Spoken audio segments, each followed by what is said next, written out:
উত্তর চব্বিশ পরগনার বসিরহাট মহকুমার সন্দেশখালী থানার ছোট কলাগাছি নদী থেকে তৃণমূল কর্মীর মৃতদেহ উদ্ধার। বছর 32-এর হাফিজুল মোল্লা গতকাল রবিবার সন্ধ্যের পর থেকে নিখোঁজ হয়ে যায়। এলাকার এক যুবক পিন্টু মণ্ডল তার সঙ্গে ঘোরাঘুরি করতে দেখে এলাকার বাসিন্দারা, তারপর তারা খোঁজ পাওয়া যায় না। আজ সকালবেলা সন্দেশখালী থানার পুলিশ ছোট কলাগাছি নদী থেকে মৃতদেহ উদ্ধার করে হাফিজুল মোল্লার। এই ঘটনায় রীতিমতো চাঞ্চল্য ছড়িয়েছে। হাফিজুল বাড়ি বেলমজুর 2 নম্বর গ্রাম পঞ্চায়েতের রামপুর বাগদিপাড়ার কাছে। পরিবারের অভিযোগ, তাকে পরিকল্পনা করে খুন করে নদীতে ফেলে দিয়েছে পুলিশ। তদন্ত শুরু করেছে ইতিমধ্যেই।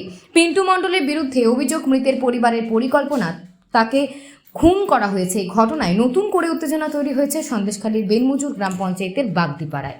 নির্বাচনের পরে ভারতীয় জনতা পার্টি তাদের কাঙ্ক্ষিত রেজাল্ট না করতে পেরে সন্দেশখালীর বুকে আবার সন্ত্রাসের বাতাবরণ সৃষ্টি করেছে। তার প্রমাণ আমাদের একজন অনুগত সৈনিককে যেভাবে নির্মমভাবে হত্যা করেছে ভারতীয় জনতা পার্টি, তা কিন্তু ইতিমধ্যেই আপনারা দেখতে পাচ্ছেন।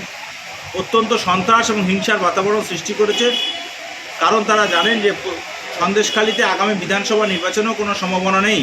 তাই সন্ত্রাস এবং হিংসার রাজনীতি করে তারা সন্দেশখালীর বুকে অশান্তি বাঁধাতে চাইছে। এটা বসিরহাট লোকসভার শান্তিপ্রিয় মানুষের কাছে এটা প্রমাণ হয়ে গেছে। সন্দেশখালীতে আবার নতুন করে হিংসার বাতাবরণ তৈরি করার চেষ্টা করছে ভারতীয় জনতা পার্টি।